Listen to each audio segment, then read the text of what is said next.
তারপর মহাদেব বৃদ্ধাকে কাঁধে তুলে নিয়ে যেতে থাকেন এবং মন্দিরের সামনে পৌঁছে তাকে নামিয়ে দিয়ে বলেন, যাও বুড়িমা, এবার তোমার ভোলে বাবার মাথায় জল ঢেলে এসো। আজ থেকে বহু বছর আগে হুগলি জেলার তারকেশ্বরে উত্তরপ্রদেশের রাজা বিষ্ণু দাস একটি বিশাল প্রাসাদ বানিয়ে তার পরিবার সহ থাকতে শুরু করেছিলেন। রাজা বিষ্ণু দাসের একটি প্রিয় গরু ছিল, তার নাম ছিল কপিলা। রাজা বিষ্ণু দাসের ভাই ভারমল রাও কপিলাকে নিয়ে রোজ জঙ্গলের মধ্যে গোচারণে যেতেন, কিন্তু প্রতিদিনই কপিলা হঠাৎ দৌড়ে জঙ্গলের ভিতরে কোথাও যেন একটা চলে যেত। এমন ঘটনা প্রতিদিনই ঘটতে থাকে। এমনই একদিন ভারমল রাও কপিলার পিছু নেয়।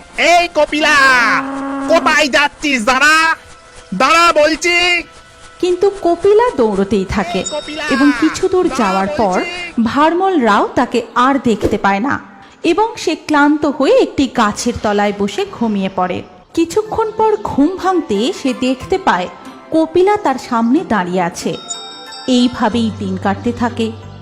রাজা বিষ্ণু দাস লক্ষ্য করেন কপিলা দুধ দেওয়ার পরিমাণ দিন দিন কমিয়ে দিচ্ছে।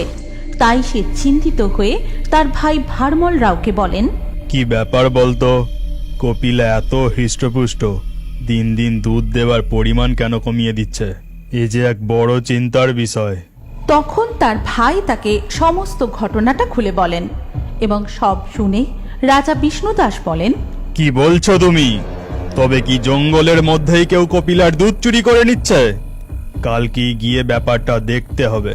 পরের দিন রাজা বিষ্ণু দাস তার কিছু সৈন্য এবং গ্রামবাসীদের নিয়ে ওই জঙ্গলের মধ্যে যান এবং সেখানে গিয়ে তিনি যা দেখতে পান তাই দেখে রাজা বাকরুদ্ধ হয়ে যান। রাজা দেখেন মাটির মধ্যে একটি অর্ধেক বেরিয়ে থাকা পাথরের সামনে দাঁড়িয়ে আছে কপিলা এবং সে ওই পাথরটির ওপর তার গোদুগ্ধ নিঃসৃত করছে। এই দৃশ্য দেখে গোটা গ্রামবাসী হতবাক হয়ে পড়ে এবং তারপর মাটি খুঁড়ে সেই পাথরটিকে তুলে আনা হয়।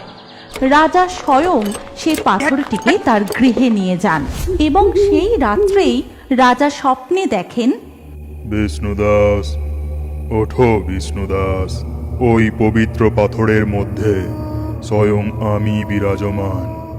আমি তোমাকে আদেশ করছি, তুমি এখানে আমার একটি মন্দির প্রতিষ্ঠা করবে, যার নাম হবে বাবা তারকনাথের মন্দির। আর তুমিই হবে আমার মন্দিরের প্রধান পুরোহিত। আর এই মন্দিরের নাম অনুযায়ী এই স্থানের নাম হবে তারকেশ্বর। এমন স্বপ্ন দেখে রাজার ঘুম ভেঙে যায় এবং পরের দিন থেকেই তিনি মন্দির নির্মাণের কাজ শুরু করেন। এইভাবেই প্রতিষ্ঠা হয় তারকনাথ বাবার মন্দির এবং রাজা বিষ্ণুদাস হয়ে ওঠেন ওই মন্দিরের প্রধান পুরোহিত। এরপর কেটে যায় বহু বছর। বাবা তারকনাথের মহিমার কথা ছড়িয়ে পড়ে দেশ বিদেশের নানান প্রান্তে। আজও বহু দূর দূরান্ত থেকে লক্ষ লক্ষ ভক্তগণ শ্রাবণ মাসে বাবার মাথায় জল ঢালতে আসেন তাদের মনস্কামনা পূর্ণ করতে।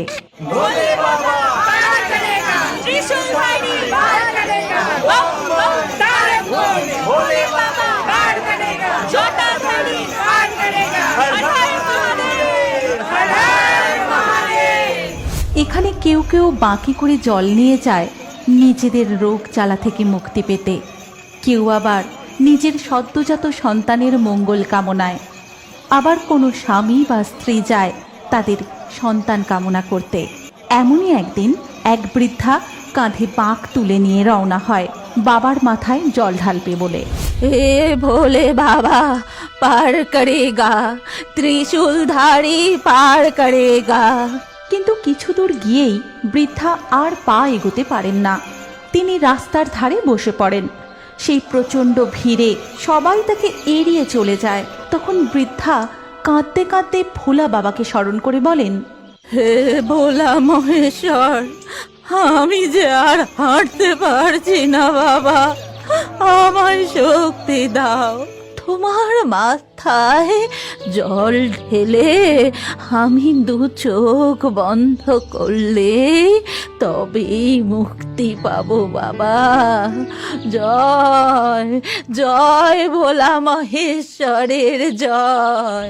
এদিকে স্বর্গে বসে মহাদেব ও মাতা পার্বতী সমস্ত ঘটনাটা দেখেন এবং মাতা পার্বতী বলেন, স্বামী, এ আপনার কেমন লীলা?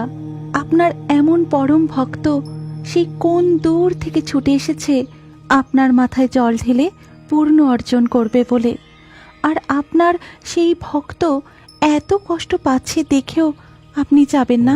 আমি অবশ্যই যাব পার্বতী। আমি আমার কোনো ভক্তকেই কখনো নিরাশ করি না। এই বলে মহাদেব সেখান থেকে অদৃশ্য হয়ে সেই বৃদ্ধার কাছে যান আর বলেন, বুড়িমা, ও বুড়িমা, বলি এই বয়সে তুমি কি না কাঁধে বাঁক নিয়ে বেরিয়েছো বাবার মাথায় জল ঢালবে বলে?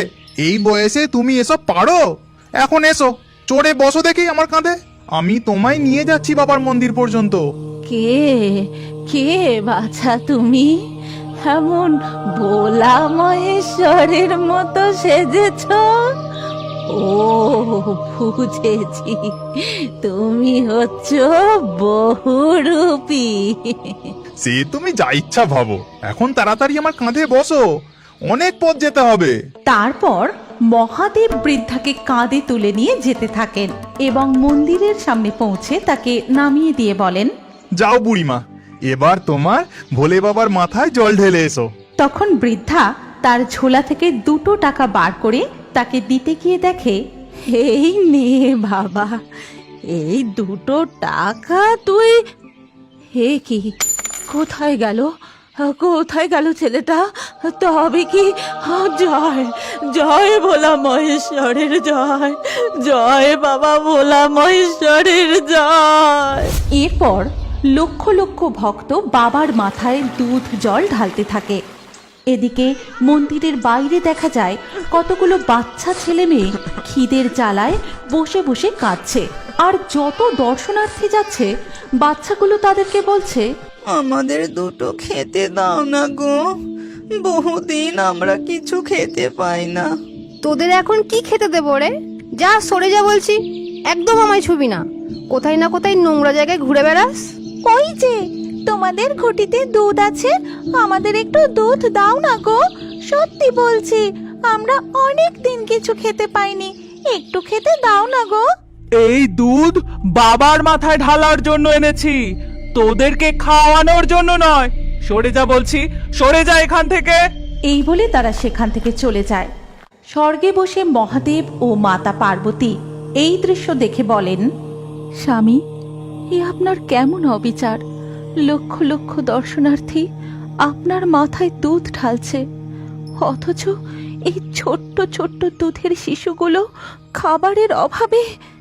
না না, এই দৃশ্য যে চোখে দেখা যায় না, এভাবে তো পূর্ণ অর্জন হয় না।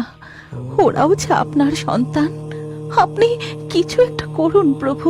তারপর মহাদেব সেখান থেকে অদৃশ্য হয়ে ওই বাচ্চাগুলোর সামনে যান আর বলেন, তোদের খুব খিদে পেয়েছে তাই না বাছা? কিন্তু তুমি কে? এমন শিব ঠাকুরের মতো সেজেছো কেন? ও, তুমি বুঝি বহুরূপী? হ্যাঁ হ্যাঁ, আমি বহুরূপী। এখন আয় দেখি, এই খাবারগুলো খেয়ে নে। তারপর মহাদেব তার নিজের কোলে বসিয়ে ওই ছোট্ট ছোট্ট শিশুগুলিকে নিজের হাতে দুধ ও আরো নানা রকম ফল খাইয়ে দেন। এইভাবেই বাবা তারকনাথের মহিমা ছড়িয়ে পড়ে দূর দূরান্তে। আর তোমরা যদি তারকেশ্বরের বাবা তারকনাথের আরও মহিমার কথা জানতে চাও, তাহলে কমেন্ট করে অবশ্যই জানাও। এই গল্পের পরবর্তী পর্ব যদি তোমরা দেখতে চাও, তাহলে কমেন্টে নেক্সট পার্ট অবশ্যই লেখো। আর আমাদের ফেয়ারি টুনস বাংলা ফেসবুক পেজটি এক্ষুনি ফলো করে নাও। এই গল্পটি ভালো লাগলে লাইক দিয়ে শেয়ার করে দাও।